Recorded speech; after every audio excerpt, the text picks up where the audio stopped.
le liste round-up à RDG. On va faire le tour d'horizon du sport sénégalais, du handball avec la présence du président de la commission presse et communication de la fédération sénégalaise de handball, une fédération qui n'a pas encore démarré ses activités. boobu léegi côté handball basket commencé nañu, football commencé nañu hier avant-hier. On a eu la bonne nouvelle boo xam ne Mamatar Ba ministre des sports moo ne léegi public bi progressivement mën na dellu soit stade nekk na loo xam ne sedd na xol parce que production du spectacle maanaam football bu ñu amee ñuy football il faut ñu am ñu leen di seetaan moo tax ñuy gën a sawar football. Basket pareillement on est presque à une dizaine de journées mais du côté de handball ça ne bouge pas, il y a plus de querelles, on se tape des coups hors du terrain. Pourquoi? On va en discuter largement avec Sambou Biagui. Sambou Biagui il est connu comme journaliste certes, mais Sambou Biagui mooy président commission presse ak communication. Voilà, presse et communication. Quelle est la différence? Accent en français. Ouais, voilà. Et Djibril Wade, la victoire qui fait naître l'espoir du côté de Niary Tally, parce que Niary Tally a gagné. Je ne dis pas en fait parce qu'il avait déjà gagné vers la 5e journée, que je me trompe. Deuxième journée, très bien.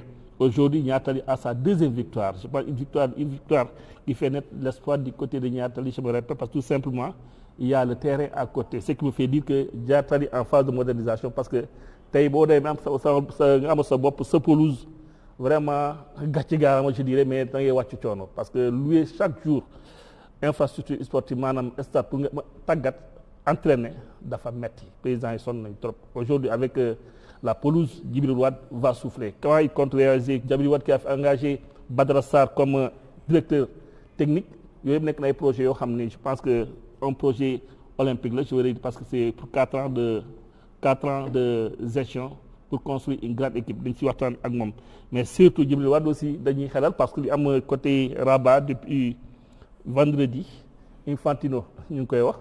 Et l'autre bizarrerie qu'on a constaté ce matin, c'est quand il a encore nommé un de ses proches comme secrétaire général de la CAF, parce que je dirais nommé parce qu'il n'a pas été élu parce que Modira c'est un Congolais suisse, mais il n'était pas dans l'incarcère de la CAF, nekk na problème. Là, avec Cheikh Tidiane Gomis, bien entendu, on va parler de l'actualité du feu au fond. Voilà, présenter le moniteur de jeu. Bonsoir à vous tous, notre très cher téléspectateur de Walf TV. Bonsoir, président. Bonsoir Nicolas, bonsoir Cheikh Tidiane, bonsoir Sambou Biagui, bonsoir à tous les téléspectateurs de Walfadjri d'ici et d'ailleurs. Sambou Biagui, tu as ton portable, s'il te plaît. Bonsoir. Ça va? Très bien. Bonsoir à tout le monde. Et au handball. Bonsoir au président Djibril Wade. Un plaisir de vous retrouver. Bonsoir à mon ami Cheikh Tidiane Gomis. Bonsoir aux téléspectateurs. Pourquoi tu dis retrouver? Oui, parce que c'est un dirigeant émérite du football sénégalais. Non, plaisir de partager le plateau. Retrouver, c'est comme si vous étiez avant-hier. Oui, il y a un moment, on était ensemble dans une émission, on se retrouve à nouveau.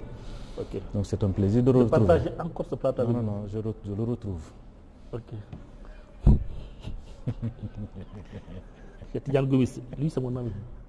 Depuis quand? Non, il a toujours été mon ami. Ça c'est une information de taille. Ouais. waaw jërëjëf di kontaan. nuyu naa la sant naa la. waaw man tam maa ngi nuyu téléspectateurs yëpp. di nuyu président Djibril Wade. di nuyu tamit Sambou Biagui.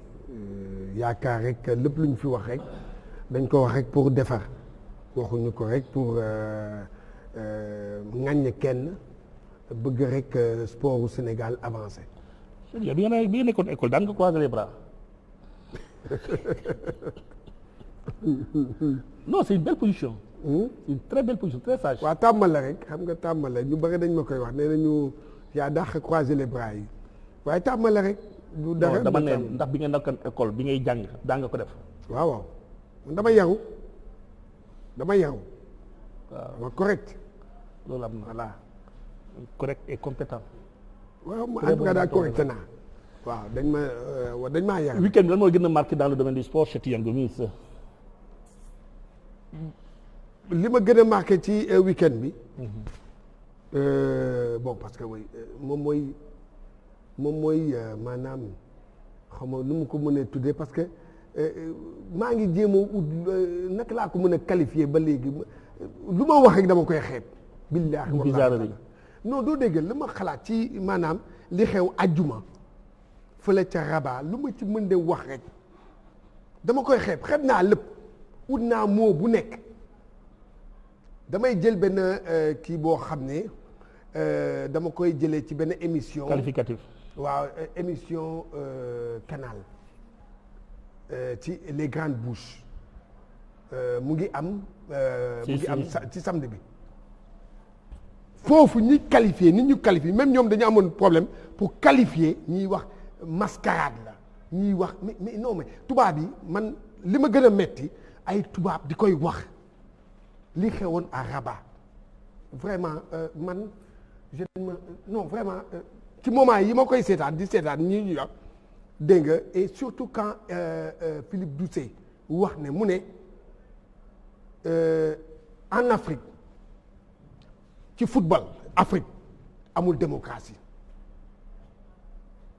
c'est du n'importe quoi amul démocratie ça fait mal parce que xam nga nit ki mënoo ko weddi parce que li nga gis jàkkaarloo mais man li ma ci gën a kii lépp moom mooy noot tey jii ñun amuñu CAF FIFA bis la ñu am ñun FIFA bis la ñu am. Qu'est-ce que ça fait dire ça non déedéet parce que lépp lu am ci bii CAF bii Motsepe dirigé ko mais loolu bëgg CAF FIFA la. oui yaa ngi koy wax léegi gis nañu information secrétaire général bi ñu jox CAF mooy nitu kan. Infantino. jeex na kon léegi FIFA li mu bëgg moom loolu la et ce qui est malheureux ñu ngi xoolal fi ñu toll Nicolas xoolal ci fi ñu toll tey jii ñu ngi en 2021 mais dafa mel ni Nicolas ñu ngi en 1821. ñu ngi régressé. non honnêtement parce que ñaaw na man am na loo xam ne ñaawlu nañu lii ba ñaawlu ba ci kii loolu moo tax et puis benn rek foofu laay daaneele rek Nicolas mooy que c'est que nag ñun Sénégal tam war nañu xoolaat suñu bopp. ndax la xam nga dafa am benn affaire boo xam ne man dafa ma yéeme vice président boobu ñu bare di koy rafetlu Sénégal ñun xanaa deuxième rek ñun daal deuxième rek.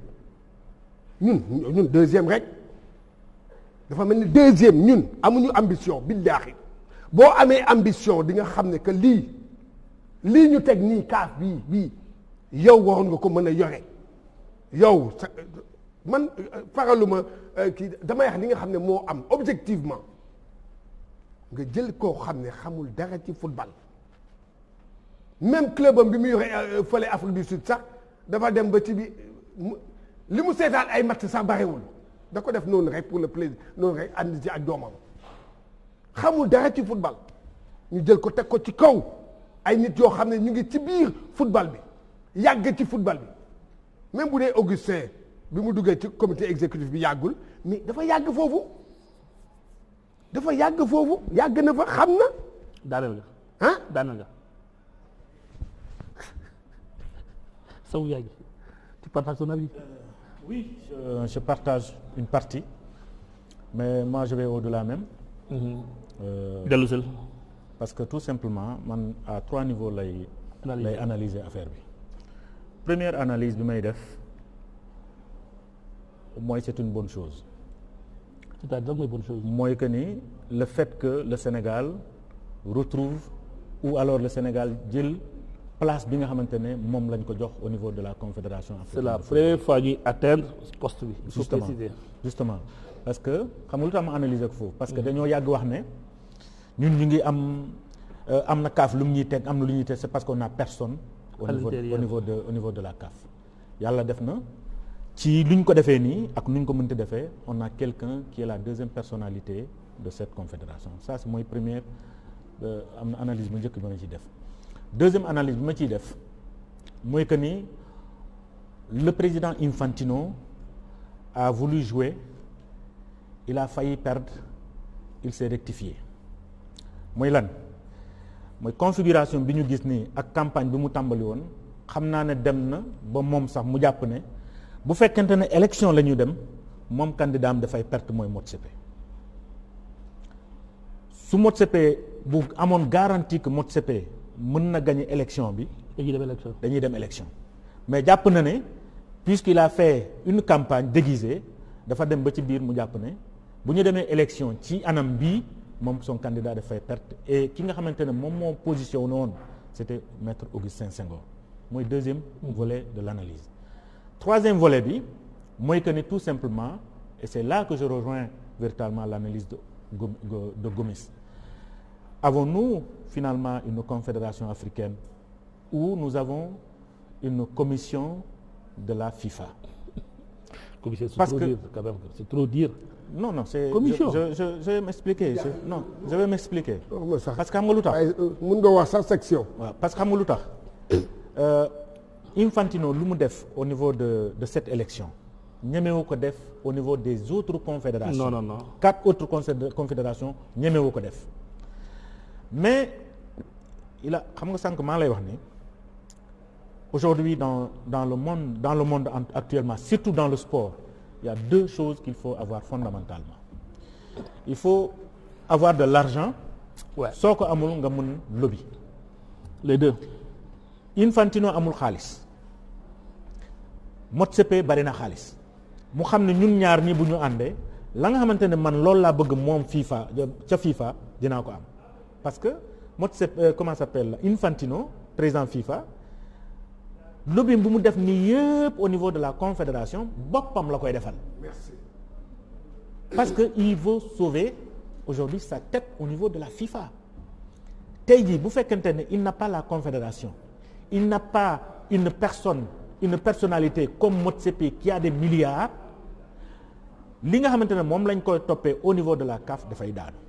au niveau de la FIFA. au niveau de la FIFA dafay daanu donc lui il sait faire le lobby il faut qu'il s'entoure de quelqu'un qui a de l'argent et que aujourd'hui Motsepe am na xaalis donc loolu moo tax ma ne finalement on n'a plus cette CAF qui est notre confédération africaine de football mais nous avons une commission de la FIFA boo xamante ne depuis bële sax commencé na bi mu indee Fatma Samoura et c'est lui Infantino moo fi jëlee Ahmad moom moo ko fi jëlee ko fii préparé kenn koo xamante ne kooku mooy ñëw parce que Gomis nu mu ko wax je suis entièrement en phase avec lui mais vous imaginez ce football africain qui a une personnalité qui ne connaît rien du football vous imaginez ça vous imaginez à la tête du football africain quelqu'un qui ne sait même pas qui ne va même pas sur les terrains sur les gradins dem seetaani football.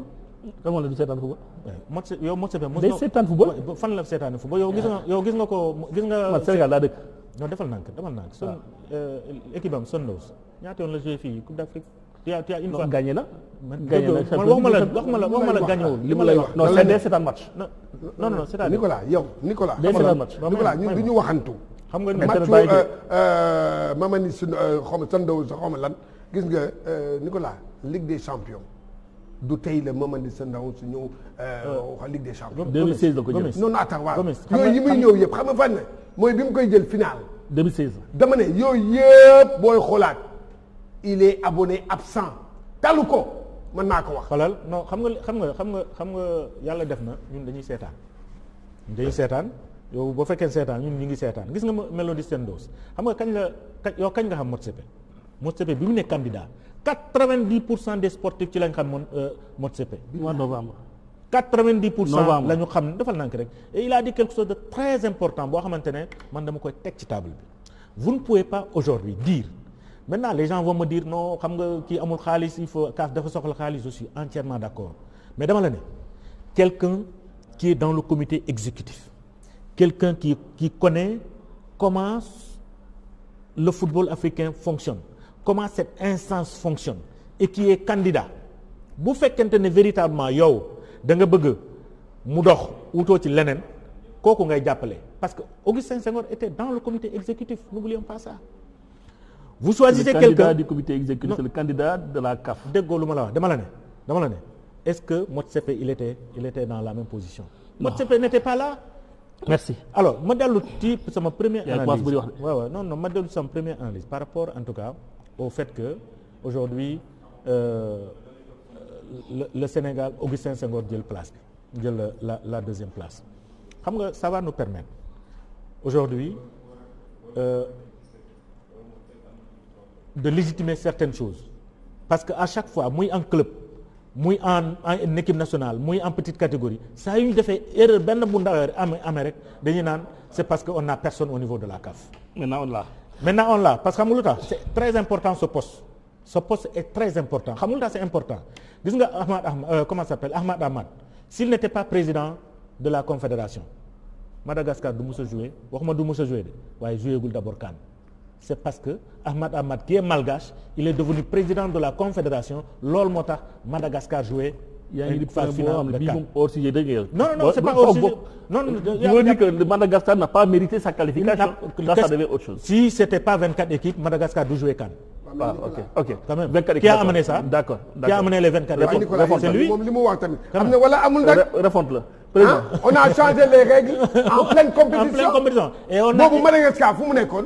bu ñu ne woon 16 équipes la Madagascar du ñëw parce que moom xam na ne xam nga nii la bëggoon ay lii moo malheureux lu ñuy def rek dañ koy calculer Infantino 2023 lay calculer quand tu as 54 pays Afrique boo amee Afrique grignotel tuuti rek te loolu moo ko fal président te 54 ñoo ko fal te 54 yooyu ñoo ko fal waaw moom moo ko fal alors Afrique moo ko fal waaw président merci beaucoup voilà li ma bëgg d'abord mooy ñu réaliste tenir compte suñu environnement ak l'environnement même mondial ak géopolitique bi d'abord il faut ñu nangu ne que Afrique sur le plan géopolitique li muy pesé bariwul Conseil de sécurité Asie moo nga fa Europe moo nga fa Amérique moo nga fa mais ñu Afrique nekkuñu fa de manière permanente ñu xam ne aussi muy FIFA muy CIO tey dem nañu sax ba ñëw gën a am importance que ONU donc léegi le football léegi loolu caaxaan et américain dugal nañu seen loxo te duñ ko bàyyiti ak kenn d'ailleurs l'affaire Lamine Diack rek war na ko wane. Sénégal aussi ñu xam ne aussi le Guinéen bëggoon na du comité exécutif mais dugul. Antonio Suarez. am na wala amul. si am na dugul. Maliens yi ñooñu gënoon demin. boo ko seetee Guinée Mali même Gambie gi sax au niveau des instances internationales du football ñooñu gënoon demin am na ay moment. c'est vrai que Augustin mooy deuxième après Mawade. mais bu ñuy xool Mawade ndax la duggee comité exécutif FIFA CAF du moins il faut ñu fàttaliku ne président Ayatou moo ko dugal mais Sénégal dafa bañoon Sénégal bëggul woon il a fallu que Ayatou pour bi mu ñëw di négocier en 92 ak Abdou Diouf pour ñu organiser la Coupe d'Afrique la CAN Abdou Diouf moo ko doon demandé pour ñun ñu organiser ko Ayatou benn condition la ko posé te Abdou Diouf s'attendait à ce que mu cause ko ay conditions yu bari mooy nañu bàyyi ma waat dugg boobu léegi amuñu candidat comité exécutif noonu la ma waat duggee comité exécutif bu CAF donc tey bu ñu demee ba toog fii ba toll fii ñu ne mën nañu jël la présidence de la confédération africaine de football c'était légitime. FIFA dugg ci loxoom kenn ku dugg ci loxoom tout ça peu importe ce qui est important mooy l'essentiel mooy les gens ont su négocier ont su bien négocier ba le poste de vice-président nous revient aujourd'hui maintenant nag comme ni mag mi doon wax boo amee sa koo xam ne dafa jël sa alal di daaw moom nga koy dàqee ay billets de banque di wadd doo ko topp rek da ngay wadd da ngay sëgg di fot billet yi fal benn sinon boo falul billets yi di nga dem ba egg doo ko jot boo retourné doo fekk billets yi donc moi je pense que premier poste de vice-président bi nañ ko jël ba pare doog a wuti leneen tout à fait parce que dans la vie je pense qu'aujourd'hui il faut nga aussi il y a pas à se presser voilà il y a pas à se presser donc nañ ko téye jéem a peser aujourd'hui sur le changement du football africain d'abord. Tout à fait. Alors c'est ndax lañ ciy peser actuellement avec ce poste de premier vice-président bu ñu ciy peser avec les choses vont avancer. Mais comme ni ñu ko daan waxee tantôt c'est vrai que la question m'a été posée comment aujourd'hui on peut accepter que l'homme de confiance bi nga xam ne mooy Véron qui est bras droit de Infantino ñoo nekk secrétaire général de la CAF même bu dee on me dira Motsepe oui c'est un Africain c'est un Sud-Africain qui est président. Mais quelqu'un boo xam ne c'est pas un monde du football c'est pas un produit de la CAF ñu jëlee ko Suisse ñu jëlee ko carrément de la FIFA ñëw administrer la CAF bon c'est là où il y a la bizarrerie. Non, il peut y avoir des non-dits. Qu'est-ce qui s'est passé dans la gestion de la CAF jusqu'où les gens sont mêlés c'est des non-dits ba ñooñu ñeme di def loolu aussi c'est des choses yoo xam ne qu'on ne maîtrise pas. Et je pense qu'à l'avenir yéen presse bi yéen a ci war a def ay investigation génne war a mbóot yi. xool gëstu xool pour ñu donner les informations. bu fekkoon ne président bu fekkoon ne bàyyi nañu africain yi tànnal seen bopp président li nekk foofu yëpp parce que man damay fiyewu ci programme ku nekk man yàlla def na programme Augustin gis naa ko xool naa ko bu baax parce que bi mu koy kii naa xool naa à travers des amis le programme de kii oo nit kii Mauritanien bi Ahmed Yahya. waaw xool naa bosu Adama kii laa gisul programme am ñu ngi koy seet partout amul moom mooy kii nekk président tey ce qui est malheureux amul man bon léegi nag je demande à tout le monde nañ ma envoyé moom lan moo doon xam nga lan la def dafa xaar ba nga xam ne deal bi accepté nañu ba sax mu def les 10 commandements xam ndax gis ngeen ko dafa xaar ba deal bi gars yi kii d'accord ci deal bi avant élection yi moom mu indi les 10 commandements mais amul programme mais dans le programme de Augustin Senghor dans le programme de Ahmed Yahya dans le programme de kii yow surtout si boobu ngay wax noonu mu ngi ci biir mooy que xoolaat gestion wu CAF mu ngi seen programme bu ñu leen bàyyi woon ñoom ku ci nekk xam nga ñu tànn ko ñuy tànn bàyyi leen africain yi ñuy tànn ñoom ki ñu kii comme ni la ko Nicolas waxee mooy que kii amul benn amul sañ-sañ man loolu moo mooy man li ma metti te moo metti ñëpp mooy que lan moo tax on a confisqué la voix africaine. Mais est-ce que loolu mooy problème bi le problème mooy est-ce que c'est les programmes qui vont élire est-ce que les États qui élisent les présidents de fédération qui élisent est-ce que ñoom seen bopp programme yooyu sax dinañ ko xool wala duñ ko xool il y a leurs intérêts personnels il y a leur intérêt aussi de pays là aussi c'est extrêmement important parce que aussi sur le groupe. c'est la géopolitique et la géostratégie. voilà le groupe bi nga xam ne ñoom ñoo porté woon la candidature d'Augustin je pense que Maroc ci la bokkoon. après rocceeku na Égypte xaw na rocceeku. donc maintenant même ñun ceux qui sont autour de nous muy Gambie muy Guinée muy Mali est-ce que ñëpp wax nañu donc ça aussi c'est extrêmement important parfois aussi. Mali mu ngi doon génn. Mali mu ngi doon génn. tu as vu parce que parfois ñoom aussi bu ñu xoolee rivalité Mali Sénégal ñu xam ne peut-être Augustin bu nekkee fii ñoom loolu mën na leen ba désavantager ci compétition yi am ils peuvent changer d'avis tu sais. La nuit parle. La nuit parle. Président man la veille de la nuit se parle. non man mënuma d'accord la xam nga nous avons tous fait le mouvement associatif tant que jours yi jotul rien n'est merci beaucoup. rien n'est acquis tant que jours yi jotul mais dama la ne li ma wóorteewu wér mooy bu fekkente ne réellement dañuy dem élection Motsepe du gis dara.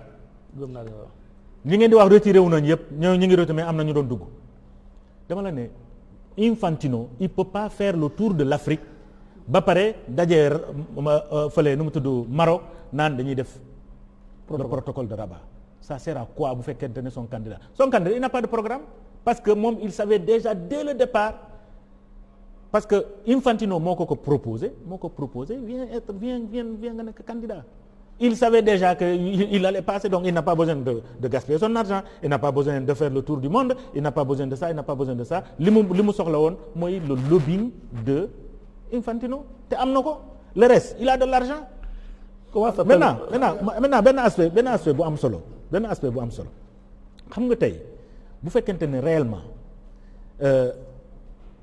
xam nga Infantino il est dangereux. Président, je suis d'accord, il y a la géopolitique, il y a la géostratégie, mais quand même dafa am loo xamante ne dafa flagrant c'est-à-dire bu fekkee ne ci juste lañ dañuy naan c'est un flagrant délit li mu def nii li tax mu nekk loolu mooy que ni c'est-à-dire c'est flagrant l'immiscion de la FIFA dans les affaires de la CAF. Or muy FIFA muy CAF ku ci laal fédération ñu naan l'État s'est immiscé dans les affaires de la fédération ñu suspendre fédération ba est-ce que yéen a ngi déglu leen fi ma leen waxee fu mu toll nii. waaw mais c'est ce qui se passe avec l'ONU même. mais non président bàyyi ONU wala ay CAF mais dama la ne je suis d'accord avec Gomis quand il dit que si véritablement on était ambitieux xam nga man depuis le début j'ai dit à défaut de la CAF on pourrait à défaut d'un trophée de la CAN on pourrait avoir la CAF. Je pense que wax naa la ko benn jour ma ne à défaut de la CAN peut-être qu'on aura la CAF mooy bu ñu jëlul Coupe d'Afrique mais ñu jël CAF et malheureusement Coupe d'Afrique lañ lañ terminé woon deuxième fii fan lañ terminé deuxième waaw éternel deuxième moo tax ma rejoindre la waaw c'est sportivement da nga koy xeex da nga koy mën da nga koy dem jëli mais bii c'est des combinaisons même combine ak leneen ak leneen yoo xam nga ne foofu sax am na combinaison xam nga ne foofu sax mais yenn saa yi aussi yenn saa yi yenn saa yi yenn saa yi nga ñëw arbitre def loolu nekk ñu kii la fu nekk nga ñëw fokkati ko jël ko mais ba léegi combinaison am na mais président dama lay laaj benn affaire rek bu fekkoon ne Infantino moom deful ay calcul mu xool bu ñu xoolee rek mu xool ku nekk ci candidat les 4 candidats xam nga man nekkuma fii di faral man faraluma diw même bu fekkee Augustin est un Sénégalais comme man c'est mon président de fédération de football waaye bu dee objectivement rek la ñuy wax nañu génne affaire ay xaalis ak ay affaire gis nga yéen da ngeen def ne. xaalis bu am doole. waaw mënoo ci wax dara. waaw d'accord non kay dama la wax benn affaire non uy ma xoolal Nicolas dinaa la wax benn affaire boo xam ne moo am xam nga am na ci émission boobu am na benn français bu ko wax est-ce que gars yi dañuy yaakaar ne avec ces entreprises là dina jël xaalisam ñëw dugal ko ci kii bi. non c'est pas comme ça ne va pas se passer comme ça mais léegi c'est que lenn moo am dans cette affaire là mooy lenn rek moo am xam nga man dama bëgg ñun Sénégal ñu ambitieux man loolu laa bëgg man xoolal man ñun africain. non Sénégal d'abord balaa may génn ñun Sénégal dañu wax ambitieux ambition bi xam nga mooy lan mooy que comme ni nga wax ay géostratégie géopolitique yow déjà quand da nga indi géostratégie indi géopolitique forcément di nga wax chef d'État waaw wala di ñoo ci dugg. voilà ñooñu ñu ci dugg. moom fan la dem Infantino fan la dem. attends xaaral ma may la rek gi nga ñooñu ñu ci dugg ñooñu buñ doon xool tey jii sur le football sénégalais à part l'équipe nationale A lan la ci état def. lu bëri. le football local. dara. ah voilà loolu laa lay laaj na booy wax da ngay xam looy wax. comment s'appelle non comment s'appelle comment s'appelle Bokassa président la lool. Centrafrique. président français nu mu tuddati. Giscard d'Estaing. ça te dit pas quelque chose de cause à effet. waaw. sonante wuñu. waaw. Motsepe Infantino. waaw. Giscard d'Estaing Bokassa. ça dit pas quelque chose. ah loolu de yaa ko xam man de xaw ma. On parle de Niattali. On revient dans les on parle de Niattali. Niattali, enfin, on a gagné. C'était. mais balaa nga. Non, on revient dans ce point. On reviendra largement. Niattali a gagné. C'était contre Seneps. Victoire. Bon, ouf là. Ouf de soulagement. Voilà, c'est un ouf de soulagement, mais je pense qu'aujourd'hui il faut. Et puis c'était l'équipe en forme du moment. Ouais. Bizarrement, Seneps c'était l'équipe en forme du moment. Non, ça a été un match extrêmement dur d'ailleurs et. J'ai remarqué que le Seneps c'est une très bonne équipe, bien organisée. Bon, c'est une victoire à l'arraché en 1-0, après avoir raté un penalty, mais quand même, bon, toute la rencontre, je ne pense pas que nous avons dominé quand même. Il y a eu quand même peu de chance et ensuite, bon, il y a un travail qui doit commencer aujourd'hui. Et commençons nañ ko bu yàgg, mais quand même mën na am mu indi benn déclic. Et je pense que fini que li ñu gënoon soxla mooy sur le plan psychologique loolu victoire bi baax na ci équipe bi quoi. Sànq am na ko mën a waxtaan si certains gis wala Sonko yaa ngi on parle un peu de la jeunesse de l'équipe. Mais je pense surtout qu'il y a un peu d'instabilité au niveau du banc. Abba Talib a démarré à un certain moment. Pape Thiaw ñëw Pape Thiaw dem. Et là est-ce que ça au niveau de ces jeux là